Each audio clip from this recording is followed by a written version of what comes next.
Two bodies, one womb, one single moment. And yet, two destinies that should not have been possible. Twins have fascinated humanity since time immemorial. They embody both the identical and the different, the mirror and the enigma. But some pairs of twins go far beyond mere resemblance. They defy biology, science, death, sometimes even our understanding of what identity truly is. Here are 7 stories of twins who have left their mark on history for reasons you never could have imagined. Number 7. Lori and George Chappell. Beyond everything. Let's start with a story that sets several records all at once. Lori and George Chappell are the world's oldest living conjoined twins. Born in 1961 in Pennsylvania, they are joined at the skull, what's known as craniopagus twins, sharing a portion of their cranium and some cerebral blood vessels. Surgical separation was always deemed too risky, even impossible without endangering the life of one or both. To understand what this means concretely in daily life, they cannot look each other face to face. They cannot move more than a few centimeters apart. Every movement, every activity, every moment of the day must be negotiated, coordinated, adapted. Getting up in the morning, eating, working, sleeping, everything. And yet, Lori and George built 2 distinct lives, 2 strong personalities, 2 separate trajectories. Lori worked in a hospital, led an active social life, cultivated her own friendships. George, meanwhile, pursued a career in country music, a consuming passion that led him to perform on stage, microphone in hand, while Lori sat beside him in a wheelchair, respecting this artistic space as an invisible but absolute boundary. But what makes their story even more extraordinary is what George went through on top of all this. Born under the name Dory, he underwent a gender transition to become George, making him the first transgender conjoined twin in history. A deeply personal decision, made under circumstances that no one else on this planet can truly understand. Because no one else has ever had to build their gender identity while being physically inseparable from another person. What did Lori feel about this transformation? How do 2 people joined at the skull navigate such an intimate evolution? They never really answered these questions publicly, and perhaps that's the most respectable thing they ever did. Some lives deserve to be lived without having to be fully explained. Number 6. Joanna and Jacqueline Pollock, The Return. In 1957, in a small town in England, 2 sisters, Joanna, 11, and Jacqueline, 6, were killed in a car accident. Their father, John Pollock, a devout Catholic, had expressed his belief in reincarnation before their deaths.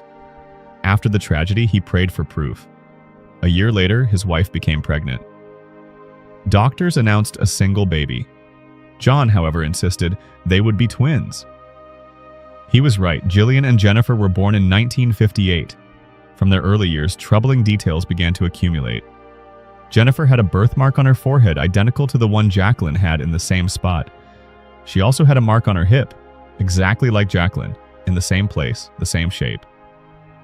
Marks the parents could not have suggested, marks the little girls could not have known about. But what truly sent chills down the Pollock's spines was what happened when the family moved away, then returned to their hometown a few years later. The twins, who had never lived there, recognized places they should not have known. They demanded toys that had belonged to Joanna and Jacqueline, toys they had never been shown, never been told about.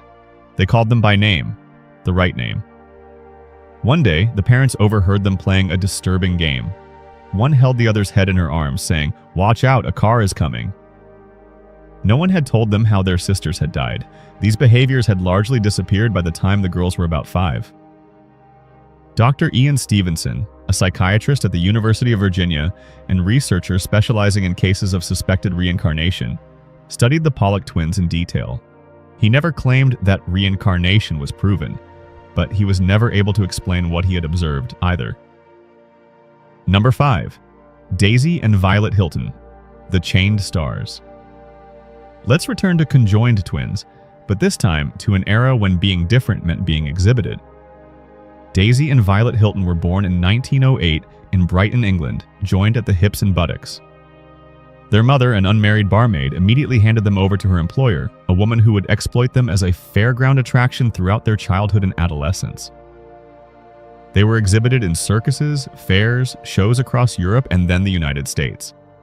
They never received a salary. They were not allowed to choose their program, their clothes, their acquaintances. Their guardian collected everything.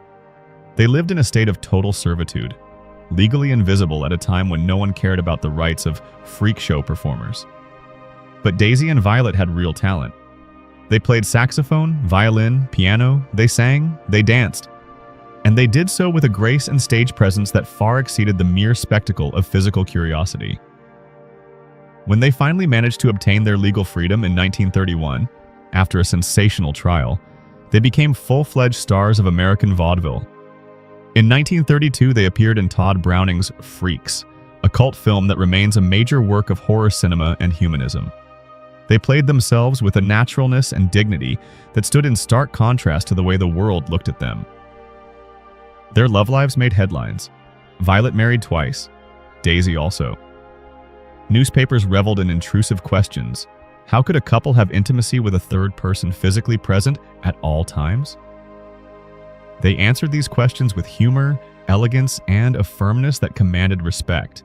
They died in 1969, side by side, from the flu, as they had always lived, together to the very end. Number 4. Jim Lewis and Jim Springer, Double Destiny. In 1940, in Ohio, two identical twins were separated at birth and adopted by two different families who did not know each other. Both families gave them the same first name, Jim. Jim Lewis and Jim Springer would not see each other again until the age of 39. When they finally reunited in 1979, what emerged defied comprehension. Both Jims had married a woman named Linda, divorced, then married a woman named Betty. They each had a son, one named his James Allen, the other James Allen. They both had a dog they called Tig. They both worked in law enforcement. They both smoked Salem cigarettes. They both drove a Chevrolet. They vacationed in the same place in Florida, on the same beach. This case became one of the most studied in the history of twin psychology. It contributed decisively to the Minnesota study of twins reared apart, which demonstrated that genetics play a far greater role than previously thought in shaping personality, tastes, life choices, even in the absence of any shared environment. What the story of the Jim twins raises is staggering. To what extent are our choices truly our own? When two men separated at birth, raised in different families, in different towns, make the same mistakes, love the same women, name their children the same names, what does that say about free will? Number 3. Alicia and Jasmine Singer, The Color of Chance. Alicia and Jasmine Singer are twins. They were born to the same father and mother, both mixed race of diverse origins. Genetically, they share the same heritage. And yet, looking at them, no one would guess they are sisters, let alone twins. Alicia was born with light skin, blue eyes, brown hair. Jasmine was born with dark skin, brown eyes, curly hair. This phenomenon, called racial heterochromia or biracial twins, is extremely rare. It occurs when two eggs are fertilized simultaneously by two different sperm-carrying, very distinct genetic combinations, each expressing their parents' mixed heritage differently. The odds of such a combination manifesting so visibly are infinitesimal. Their story has a social dimension that transcends biology. Two sisters, same family, same home, same parental love, and radically different experiences of the world depending on the color of their skin. One perceived as white in the street, the other as black. Both knowing that this perception has nothing to do with who they truly are. They speak about it with a calm lucidity. Their resemblance is invisible to outsiders, but real on the inside. They recognize themselves in each other in a way no one else can truly see. And perhaps that is precisely where the true definition of being twins lies. Number 2, Cameron and Tyler Winklevoss, The Rowers of History. Cameron and Tyler Winklevoss are not just the most famous twins in Silicon Valley. They are probably the twins who have had the greatest impact on the global economy of the 21st century. In a way they did not plan themselves. The story begins at Harvard in the early 2000s. The Winklevoss brothers, elite athletes, rowers who would go on to the 2008 Beijing Olympics, collaborated with a certain Mark Zuckerberg on a student social networking project. The rest is history.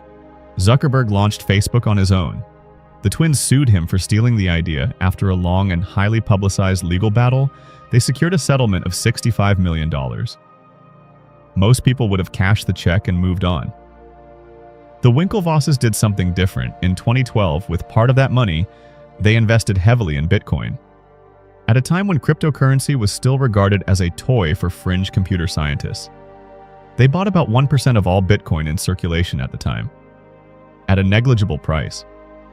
A few years later, they became the first officially recognized Bitcoin billionaires. Losing to Zuckerberg made them richer than most investors who had never lost at all. They have since founded Gemini, one of the world's most important cryptocurrency exchange platforms, and continue to influence the future of decentralized finance. Two Harvard rowers who transformed a humiliating defeat into an empire. There are more elegant revenges, but few as spectacular. Number 1. Elias and Lucas Schwartz. Pure unease, and Number 1 is not a story of records, science, or extraordinary destiny. It is a story of presence. Of what two identical faces can do to a spectator when used with surgical precision. Elias and Lucas Schwartz are the two young Austrian actors who play the twins in Goodnight Mommy, an Austrian horror film released in 2014, directed by Severin Fiala and Veronika Franz. The film follows two brothers living alone with their mother, whose face is entirely bandaged after cosmetic surgery. Gradually, the boys begin to doubt that the woman beneath the bandages is really their mother. What makes this film a unique experience is precisely their resemblance. Twinning is not a detail of the plot, it is the heart of the terror. Two absolutely identical faces staring at you with the same calm, the same coldness, the same slightly off-kilter silence. The human brain is programmed to seek out differences between faces. When it finds none, something goes awry. A primal unease sets in, hard to name, impossible to ignore. Elias and Lucas had never acted before. They have hardly acted since. And yet, their performance has been hailed by critics worldwide as one of the most disturbing in modern horror cinema. Not because they scream, not because they move fast, but because they are still symmetrical, identical, and because this absolute sameness is in itself the most terrifying thing the film has to offer. Sometimes the greatest power is not being unique, it is being twice the same.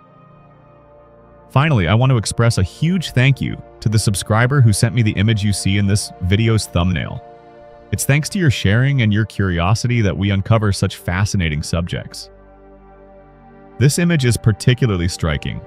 You see two distinct bodies, dressed in red, seeming to merge at the torso to form just one single abdomen. In the center, a face emerges, creating an almost unreal symmetrical composition.